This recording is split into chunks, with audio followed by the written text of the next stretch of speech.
Գյուրջան Կասկադ, հասանելի բնակարաններ 65 ամիս մարման ժամկետով։ Ինչի համար էին կանչել հարցաքննության հրատապություն կար։ Լրացուցիչ հարցաքննություններ էր ընթանում։ Ամեն դեպքում իմ վստահորդի հետ կապված կարող եմ հայտնել, որ լրացուցիչ հարցաքննության էին կանչել արդեն մեղադրյալի կարգավիճակում գտնվող, հիշում եք, չէ՞, եպիսկոպոսաց ժողովը խանգարելու եւ Ավստրիայում չկայանալու այսպես նպատակը իրագործելով քրեական վարույթեր նախաձեռնվել մի խայտառակ դատական ակտը քաղաքացիական գործով չկատարելու, իբր չկատարելու, հա, մեղադրանքով եւ հետո մենք ունեցանք հանրային քրեական հետապնդումներ եպիսկոպոսների, քահանայի, այնուհետև նաև վերաբար հայրապետի։ Հիմա այդ գործի շրջանակում մեր վստահորդներին կանչել էին լրացուցիչ հարցաքննության, այդքանը թերևս։ Եվ էլի շատ պատահականությամբ ստացվեց, որ Դե ես կարծում եմ, որ Գերագույն հոգևոր խորհրդի ժողովը, որը մեկնարկել է մարտի 10-ին եւ ավարտվել է այսօր, մարտի 13-ին, երևի ներքին ինֆորմացիա ունեն, որ բավականին արդյունավետ քննարկում է անցել, ես իհարկե տեղյակ չեմ այնտեղ ինչ է կատարվել, բայց այս ջղաձգումներից կարելի է ենթադրել, որ Գերագույն հոգևոր խորհրդում կարևոր որոշումներ են կայացվել կամ կարևոր քննարկումներ են իրականացվել, որոնք այս իշխանության ցանկությունների շրջանակի մեջ չեն տեղավորվել, այլապես անհասկանալի էր, թե այս նորից հարցաքննությունների այսպես կանչելու հրատապությունն ինչու մեր կայանում, առավել եւ Դե իհարկե սպասելի չէր, որովհետև նախ հոգևոր հայրերը գտնվում էին ժողովի պրոցեսի մեջ եւ եթե այդքան հույժ կարեւորություն չներկայացներ կամ Գերագույն հոգևոր խորհրդի աշխատանքները խաթարելու նպատակ չհետապնդեր, իմ կարծիքով, քանի որ գիտեր ամբողջ հանրությունը, որ Մայր եկեղեցին հիմա հոգևոր խորհրդի նիստեր է անցկացնում, կարող էին եւ կանչել, ասենք, երկուշաբթի եւ հաջորդ շաբաթվա օրերին, ենթադրենք, ինչպես որ կարգն է գրավոր ցանցագրերով, բայց էլի շտապել էին, էլի ինչ որ գործողություններ, գիտեք, իրականում շատ արդեն ծիծաղելի կլիներ, եթե այսքան լացելու ու ողբերգական իրավիճակում չհայտնվեինք, որովհետև այս պրոցեսները իրավական անվանելը թերևս արդեն անտրամաբանական է, այն օրը, երբ որ այդ քաղաքացիական գործով տխրահռչակ վճիռը կյանքի կոչվեց եւ այն գնաց հարկադիր կատարման եւ դրա շրջանակում քննչական կոմիտեն որոշեց այդ տեզերական անարդարությունը անել իմ գնահատմամբ եւ հանրային քրեական հետապնդումներ հարուցել իհարկե արդեն իսկ նշածս նպատակներով այդ պահից այս գործով այլևս իրավաբանության մասին խոսելը ավելորդ է ուղղակի մենք այսպես իներցիայով հա քննիչներին ավելորդ տեղը զբաղացնելով ինչ որ անհեթեթ հա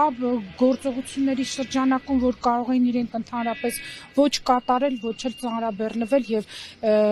ուրեմն մեր հասարակության առջեւ ավելի ծանր մարտահրավերներ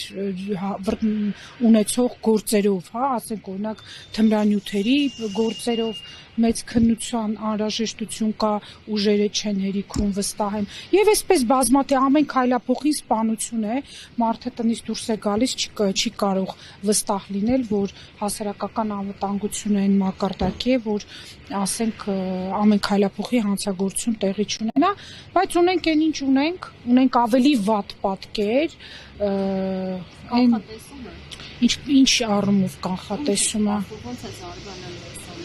Իրավական առումով դեռ ռեպրեսիաները շարունակվում են Մայր եկեղեցու նկատմամբ եւ եթե մենք այսպես ասած մոտենում ենք ընտրություններին շատ ավելի վտանգավոր են դառնում իշխանական պատվերներն ու իրավական ապօրինի լծակներն ու գործողությունները պիտի դիմագրավենք փորձենք չկորցնել պետությունը, չկորցնել իրավականությունը եւ օգնել մեր հոգևոր հայրերին, օգնել միմյանց, ցանկացած պահի բոլոր, այն աշխարհիկ մարդիկ, ովքեր ներգրաված են այս կարևոր պայքարում, բոլորն էլ վտանգված են եւ մեր պաշտպանական խումբը, փաստաբանական խումբը առավելագույնն է առնում ոչ միայն ուժերի ներածին, այլ ավելի չափով, որ կարողանանք այս իրավապաշտպանության ոլորտում նման ապօրինությունների շրջանակում կարողանանք մարդկանց օգտակար լինել։ Այսինքն այսօր կներեք բոլոր 6 եպիսկոպոսներին։ Բոլոր 6-ի մասով չգիտեմ, 4-ին հաստատ տեսա։ Ես նշեմ նաև իմ մյուս պաշտպանյալը Վահան Հովհաննիսյանը, եպիսկոպոս, գտնվում է արտերկրում եւ գուցե այս ինֆորմացիայի շատությունից, առատությունից երևի այդքան չլուսաբանվեց, որ իր բացակայելու արգելքը վերացվել է իմ միջնորդության հիման վրա, քանի որ Սրբազան հայրը Ամերիկայի մշտական բուժվում էր եւ բժշկի կողմից հատուկ հրավեր ուներ, իր բացակայելու արգելքը բարեբախտաբար վերացրեցին եւ գոնե այսպես ասած այդ մի մեղադրյալի մասով այս պահին ապահովության մեջ ենք, որ գտնվում է իր միջավայրում բժշկական զննման տակ եւ ու չի մասնակցում այս ուրեմն ապօրինություններին։ Ոչ սրբազաններին եք այստեղ տեսել ներողություն։ Տեսանք Մուշեղ Սրբազանին, տեսանք նաև դե Հայկազում Սրբազանի հետ ես էի ներկայացել, նաև ում տեսանք Վրթանե Սրբազանին չեք տեսել։ Ամեն դեպքում գիտեմ, որ 4-ը հրավիրված են եղել, մնացածի մասով տեսնենք ու նաև Առավոտյան դե Նաթան Սրբազանի հարցաքննություններ այլ գործով որպես վկա այդ վարույթին եմ մասնակցել մի խոսքով մարդկանց այնքան որ գործից կտրեն կարևոր իրադարձություններից հանկարծ մի հայանպաստ դեկլարացիա կամ հայանպաստ բանաձև այլևս եթե մեր պետությունում հնչում է բոլորը լծվում են այդ ուրեմն հայանպաստ գործընթացը խափանելու